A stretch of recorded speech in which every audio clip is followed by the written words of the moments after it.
Archival footage of WDA-2 planes in dogfights interspersed with quick, dark shots of a mysterious angular aircraft.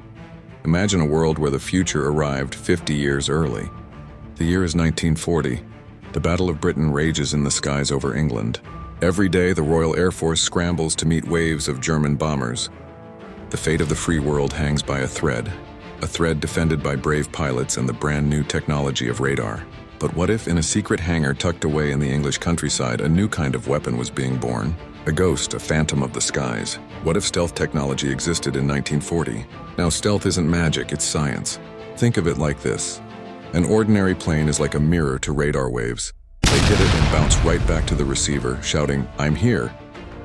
But a stealth aircraft is different. First, its shape.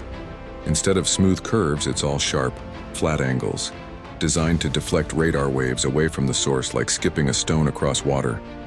Second, the skin. It's coated with a special, top-secret material that actually absorbs radar energy, turning it into tiny amounts of heat. It's like a sponge soaking up the waves instead of reflecting them. Low heat signatures, minimal electronic emissions. It's a machine designed to be invisible. For a radar operator in 1940, a plane is a clear, bright blip on the screen. But this would be different. A ghost signal, a flicker that's there 1 second and gone the next. They'd think it was a malfunction, a flock of birds, solar interference, anything but the truth. Now picture this, a moonless night, September 1940. A lone experimental British fighter, codenamed Wraith, lifts off from a secret airfield. On the ground, German radar operators scan the English Channel. They see the usual RAF patrols, but they don't see the Wraith. It glides through their defensive net completely undetected. Its mission isn't to dogfight, it's to decapitate. The target, a high-level Luftwaffe command and control bunker in northern France, the nerve center for the entire bombing campaign against London. The pilot flies with an unnerving calmness. He's not dodging flak or enemy fighters, he's just flying. He reaches his target, releases his payload with pinpoint accuracy, and turns back. The bunker is obliterated. Communications are severed. The next day's massive raid on London is thrown into chaos.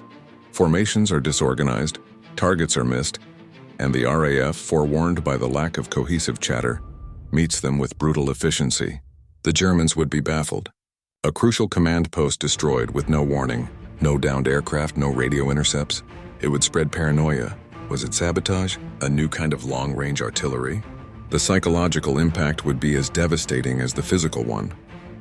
A single stealth aircraft wouldn't win the war overnight, but imagine a squadron of them. They could take out key industrial targets, ball-bearing factories, oil refineries without resistance. They could neutralize naval bases, sinking battleships in their harbors. The balance of power in World War II wouldn't just shift, it would be completely shattered.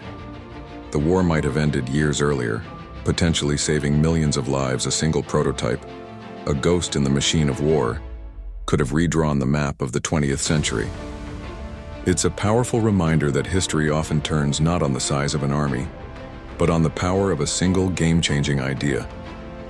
But it also makes you wonder, if this technology had existed, how would it have been used after the war? So I'll leave you with this question. What do you think a world with 1940 stealth technology would look like today?